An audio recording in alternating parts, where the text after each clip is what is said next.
জুমার দিনে কবর জিয়ারত করা সুন্নত এবং ফজিলতপূর্ণ একটি আমল। তবে এর জন্য নির্দিষ্ট কোনো সময় কুরআন বা সহিহ হাদিসে নির্ধারিত হয়নি।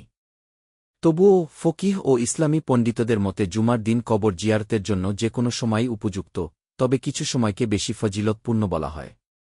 উত্তম সময়: জুমার দিনের সকাল ফজরের পর থেকে জুমার নামাজের আগে পর্যন্ত।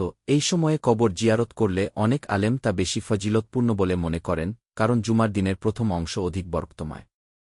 কারণ হাদিসে এসেছে, জুমার দিন ও রাতে আল্লাহ তাআলা কিছু বান্দাকে আগুন থেকে মুক্তি দেন। মৃত ব্যক্তিরা জুমার দিনে জিয়ারতের সময় জীবিত আত্মীয়স্বজনদের সালাম ও দোয়া লাভে বেশি উপকৃত হন।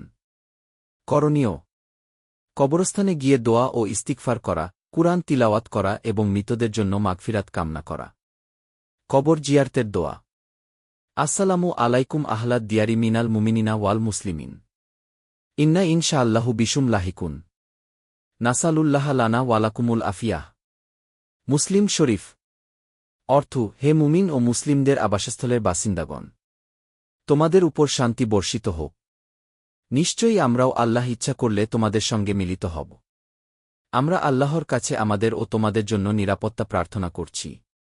যে কোনো দিন কবর জিয়ারত করা যায়, তবে জুমার দিন করলে এর ফজিলত বেশি বলে গণ্য হয়।